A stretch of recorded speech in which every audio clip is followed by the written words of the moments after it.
Olá a todos, doutores e doutoras, tudo bem com vocês? Professor Helder, vamos iniciar um curso aqui de farmácia clínica, voltado para concursos públicos, também para complementar os assuntos adquiridos na academia, na universidade e também recapitulação dos assuntos para aqueles profissionais que estão aí já há um bom tempo sem estudar esses assuntos que vêm, de certa forma, se sedimentando aí na nossa categoria profissional, né?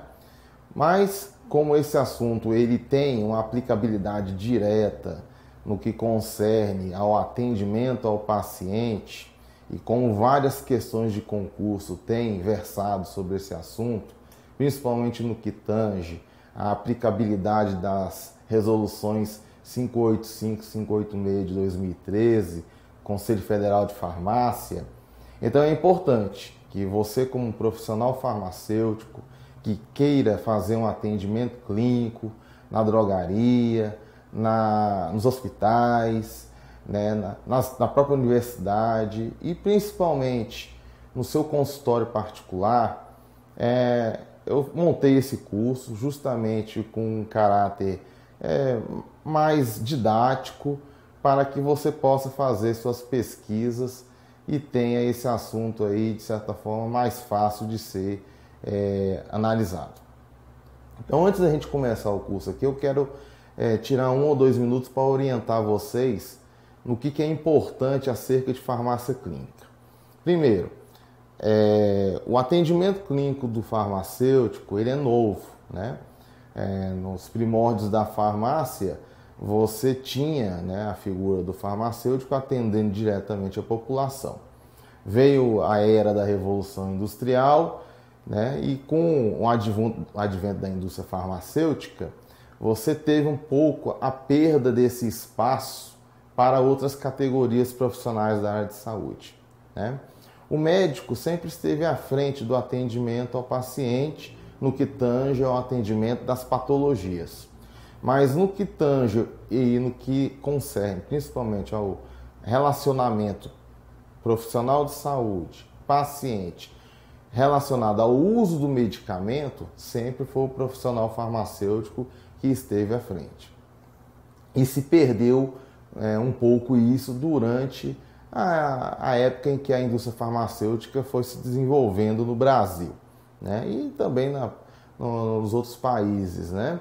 Estados Unidos, na Europa, né? A partir da década de 60, nós tivemos uma mudança desse paradigma, onde começou-se a construir uma convicção da necessidade do retorno do farmacêutico ao atendimento à população, ao atendimento clínico, em virtude das questões relacionadas à automedicação, às intoxicações e principalmente as reações adversas a medicamentos. Então, diante desse contexto, é que a farmácia clínica então começou a ser discutida, né? Houve vários consensos, né? Em um primeiro momento nós tivemos aí a atenção farmacêutica se dissociando da assistência farmacêutica, e você hoje tem a figura do profissional farmacêutico já configurado como um profissional de saúde eficaz no trato do paciente, e esse profissional orientando corretamente quanto ao uso do medicamento visa evitar automedicação, as interações medicamentosas que são prejudiciais à saúde, os problemas advindos do uso recreacional de alguns medicamentos, né?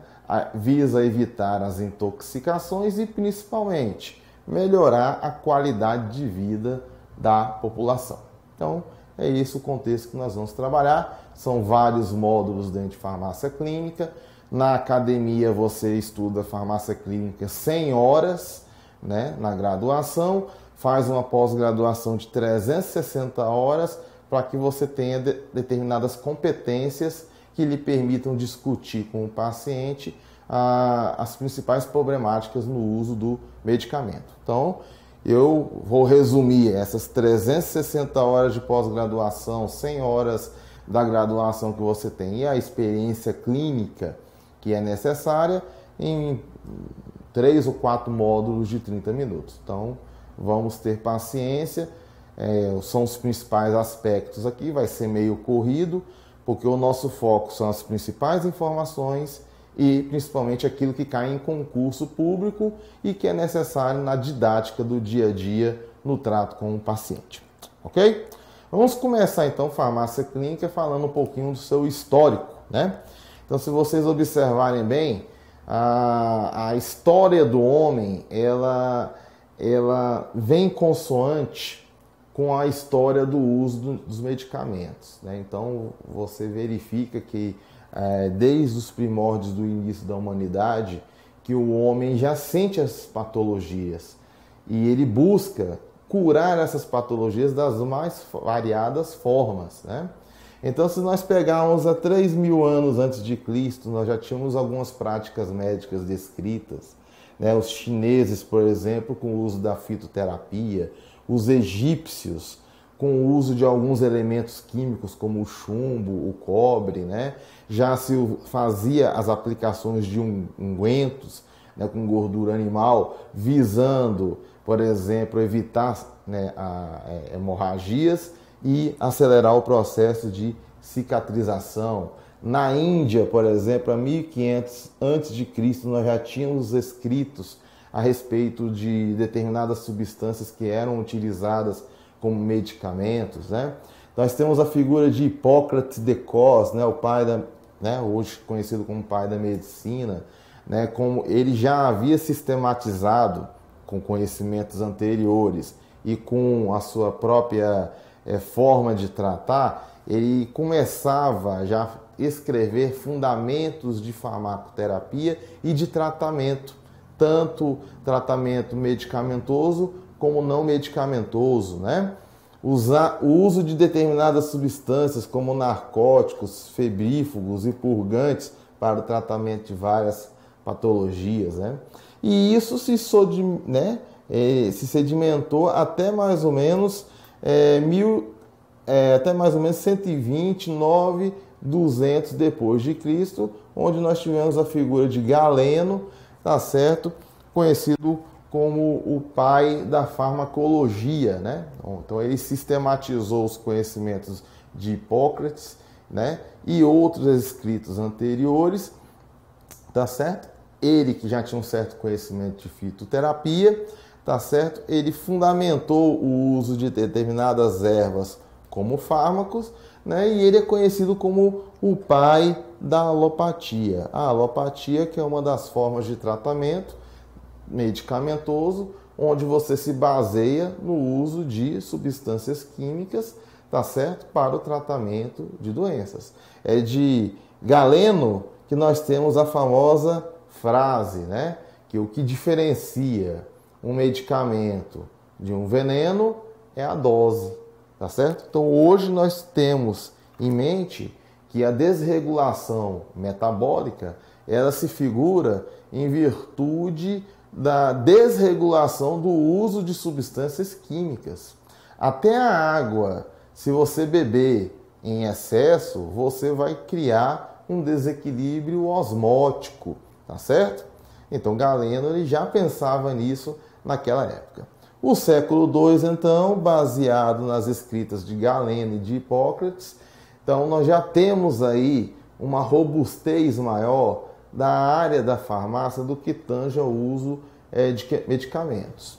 A primeira escola de farmácia foi criada pelos árabes e nesse momento você já tem uma legislação que já vai dar uma robustez no trato dessa ciência, tá certo?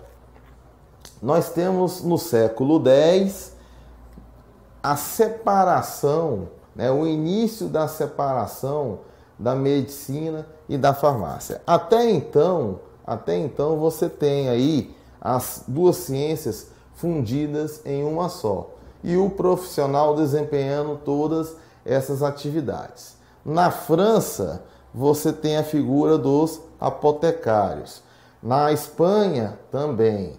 Lá em Portugal, depois vai vir para o Brasil, vamos ter a figura dos boticários. Então, no século X você tem as ciências conjugadas e já começa uma discussão acerca da separação da ciência. E essa separação ela vai se completar no século XIII. Então, foram 3 séculos de discussão de como se poderia desenvolver as ciências médicas e farmacêuticas de uma maneira mais harmoniosa. E como a ciência, né? Na verdade, nesse momento ainda você não tem...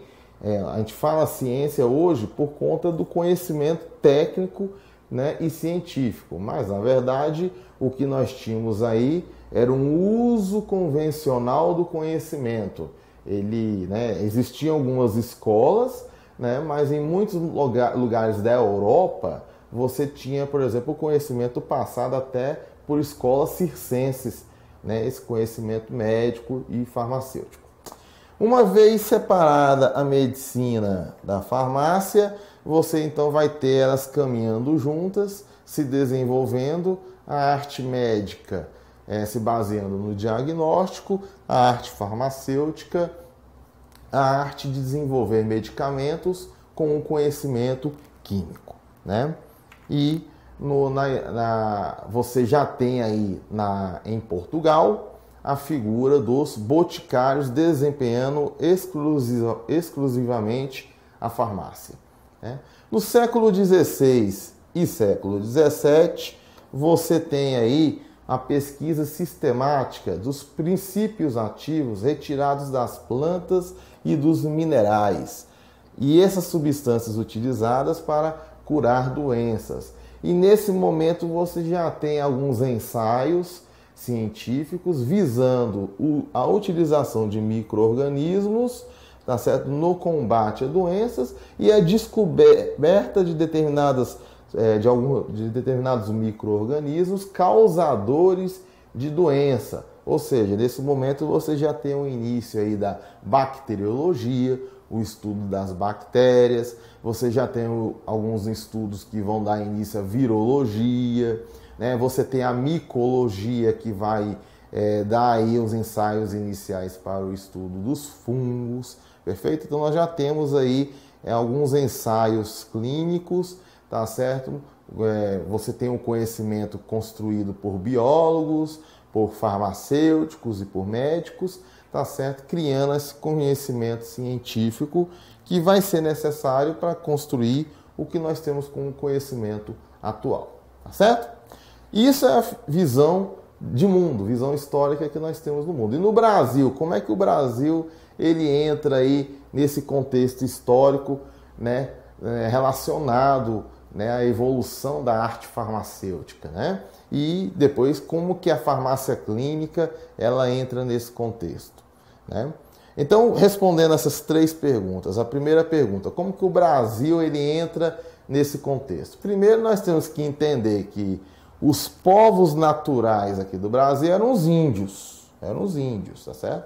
Vieram os portugueses colonizar o Brasil, tá certo? Trouxeram muita tecnologia e trouxeram muitas doenças, trouxeram vírus e fungos, bactérias que os indígenas não tinham conhecimento, muito menos de tratamento, nem tampouco atividade imunológica para combatê-los, né?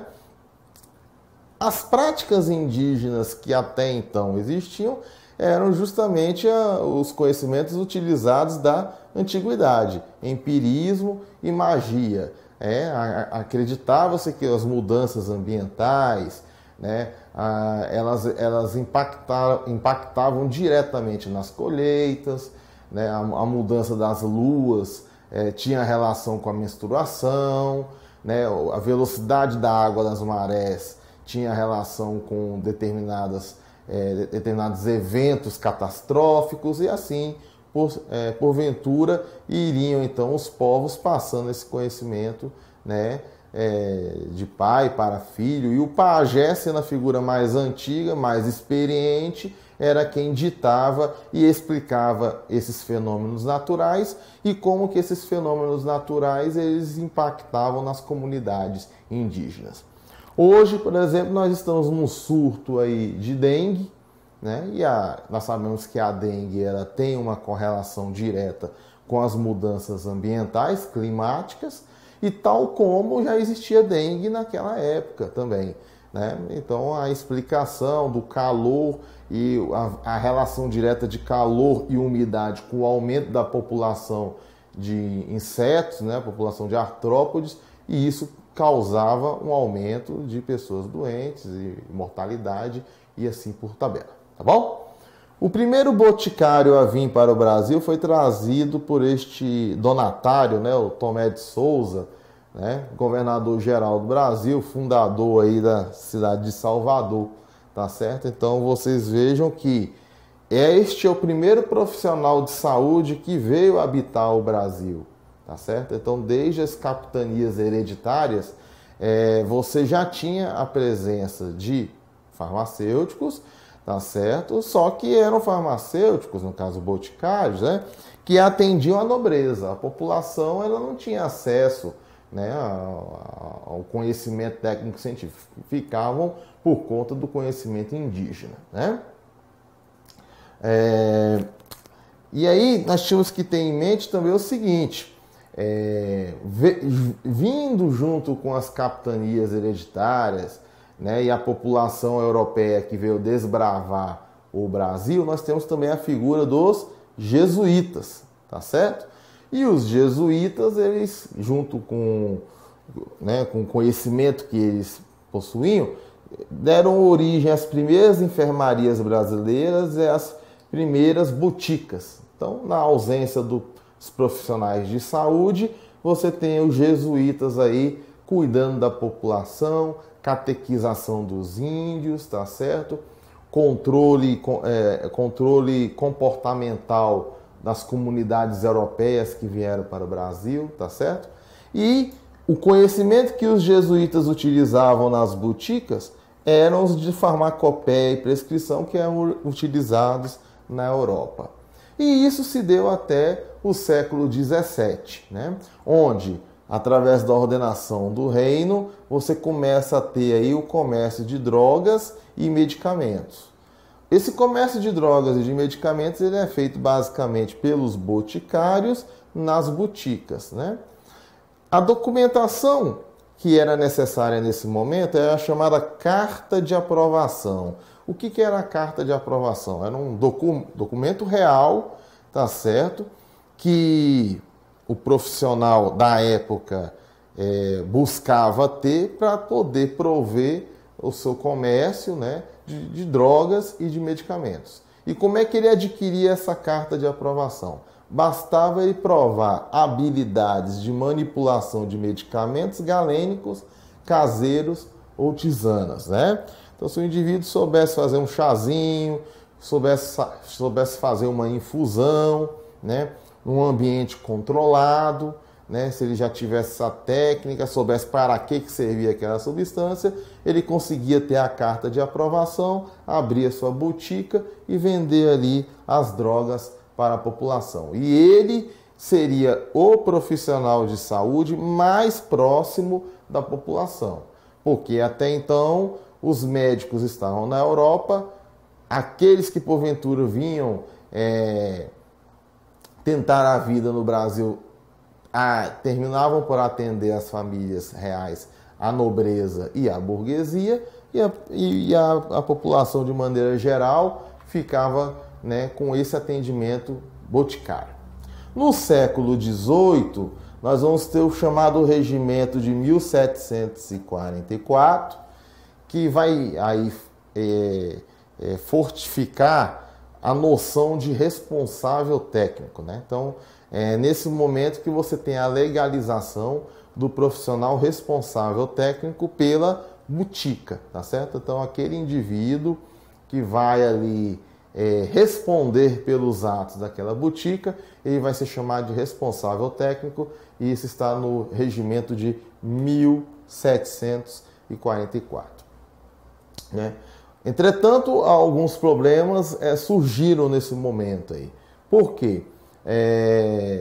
O Senado e a Câmara, né, que até então existiam ali, né, nós temos que lembrar que esse momento é uma monarquia, né, mas você tinha aí um poder legislativo existente, e esse poder legislativo, ele tinha contrariedades no que concerne ao comércio de drogas e medicamentos de forma livre à população. Então eles queriam melhorar esse sistema de fiscalização, que até então não existia.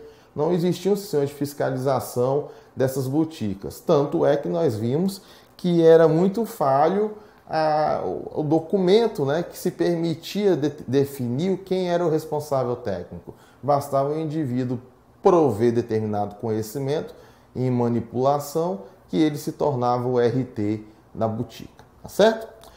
Então, com essas discussões, no século XIX, nós vamos ter então uma evolução mais contundente da necessidade dessa documentação. Por quê? Porque a manipulação de substâncias atenta diretamente contra a saúde da população, né?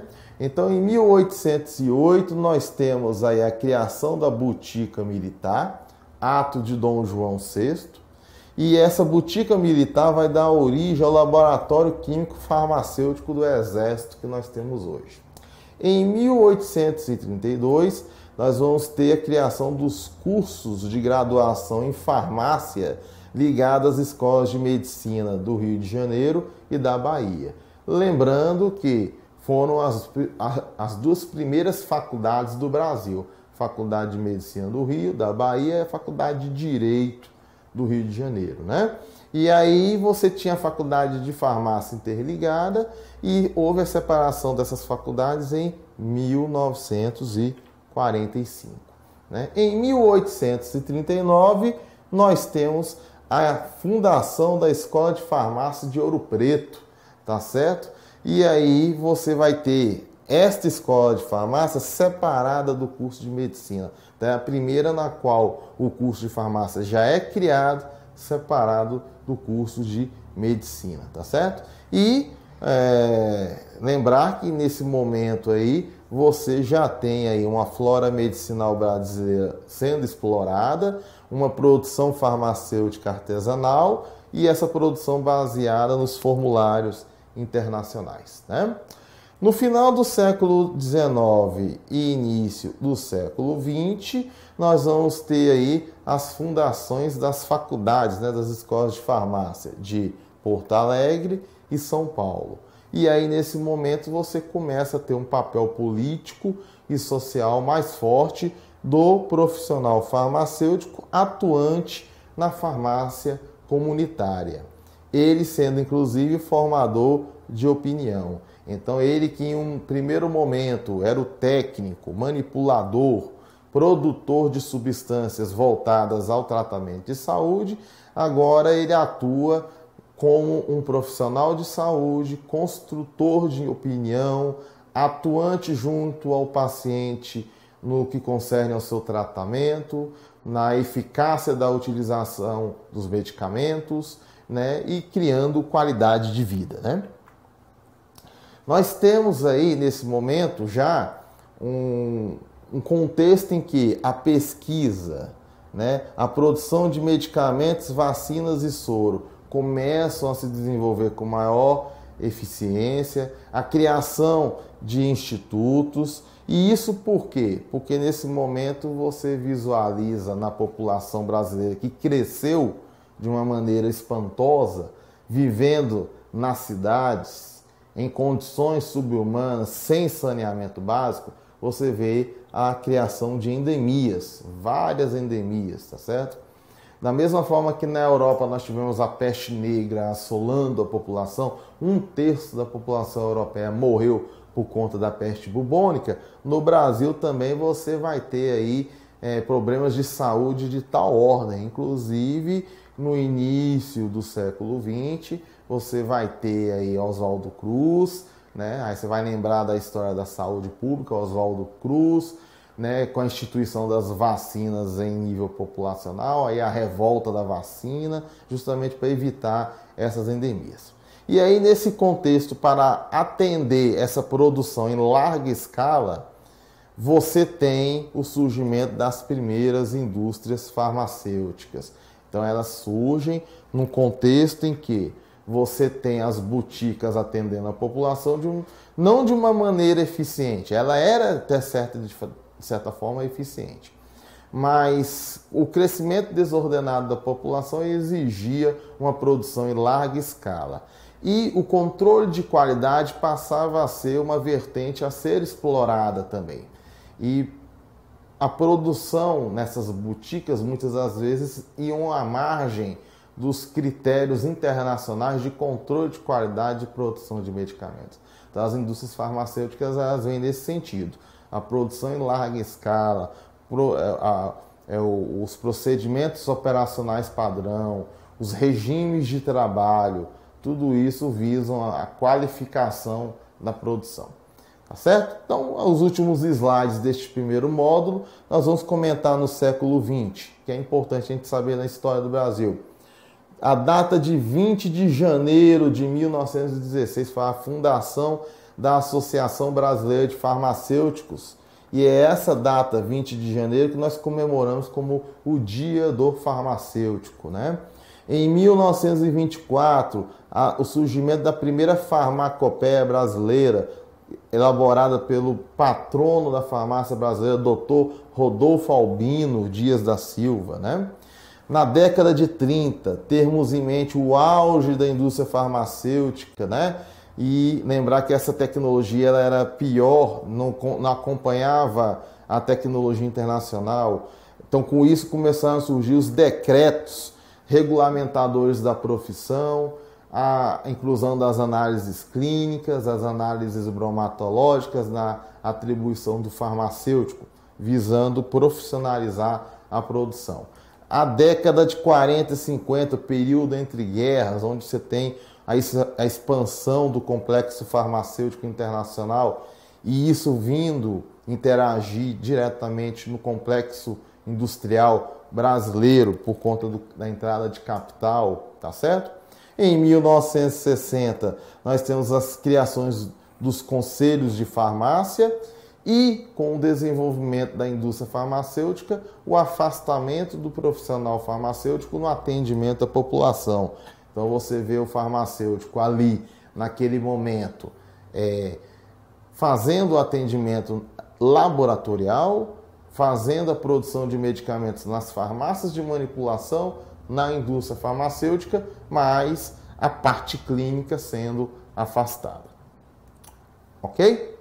Então, para a gente fechar esse módulo, que informações são relevantes para nós aqui nesse momento? Saber que a história da farmácia clínica ela se